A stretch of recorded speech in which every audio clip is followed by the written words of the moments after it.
The next forecasting method, when you have only random fluctuations, no trend, no seasonality, is called exponential smoothing. Exponential smoothing is like a weighted average, but you don't see it in the formula. But actually, if you work it out, you will see that the actual values are being weighted. Okay, the first time the weight is alpha, and then the second one is weight is alpha times 1 minus alpha, and the time before that is alpha times 1 minus alpha squared, and the weight slowly decreases as you go further and further into the historical past, and that's why it's called exponential smoothing, because the weight decreases exponentially as you go into the past. And the formula is this. Okay, so forecast. So we assume that you are at the end of time period t.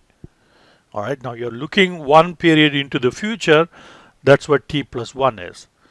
So now, since you're at the end of time period t, you already have the actual value y for the time period t.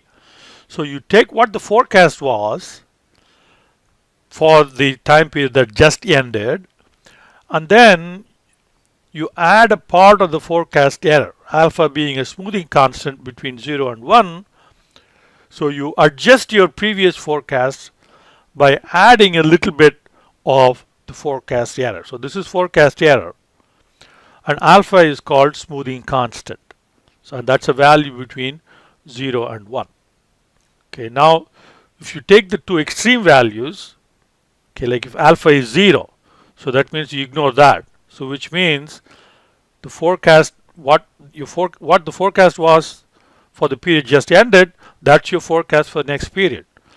And again, that would be the forecast for the period after that, So that means the forecast never changes. It's exactly the same value time after time after time. So alpha equal to 0 will give you a very stable forecast. It never changes. On the other hand, if you put alpha equal to 1, the other extreme, you see 1, if alpha is 1, then you have plus ft and minus ft will cancel out. So your forecast for the next period is the actual value of the current period that just ended, which is what? Which is naive method. So alpha equal to 1 corresponds to naive method, which is very, very responsive, not at all stable. Okay, whatever happened now, that's your forecast for the next time period. So alpha equal to 1 will give you very responsive forecast. Okay, and that's equivalent to naive forecast. Alpha equal to 0 will give you stable forecast. This forecast never changes. All right. So and then we can also compute MAD and then see what alpha value will be best for us. And usually exponential smoothing is very simple, easy to use. It doesn't need a whole lot of record keeping, not a lot of analysis and so on. Okay, let's head on over to Excel. We're going to use the Port of Baltimore tonnage example.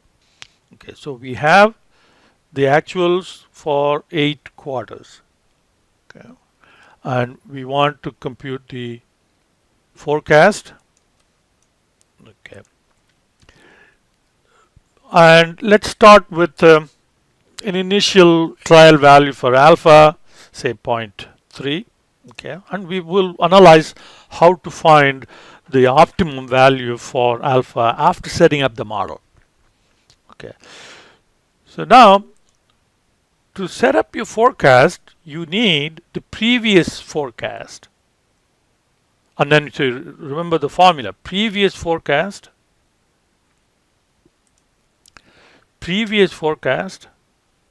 plus error, a portion of the error, alpha times the error. But we don't have previous forecast for quarter 1. Right?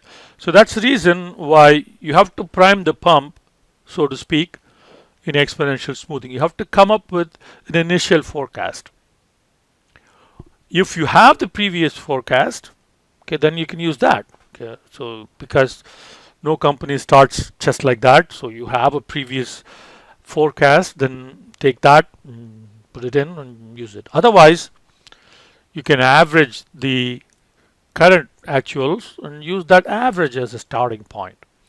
Or you can guess, okay, so maybe somewhere around 180. Okay, your textbook uses 175, so I'm going to use 175 as well. Okay, so once you have that, then we can do an error, which is actual minus the forecast, right? So then we can set up the exponential smoothing formula, that is previous forecast plus alpha times, now remember alpha must always come from cell D61, therefore I must absolute reference that, multiplied by the error. Okay, a portion of the error gets added to the previous forecast. Okay, let's format this to that. Okay, so now we can copy that all the way. Let's format the error as well. Okay, so now we can extend this out one period. Okay, and that will be our forecast for period 9. Okay, highlight 9, control 1 will open up this screen, and then I can do subscript and center that. Okay, so that's our forecast. Now, once again, let's not worry about the decimal places, because right now we want to understand how this process works. All right, so now the absolute error for us to compute MAD, so we do the absolute error of that. Okay, copy. All right, so then put the border back. Must pay attention to the formatting. It should your spreadsheet should appear nice and clean. Average of all of that. Okay, that's our MAD. So now we have set up the model.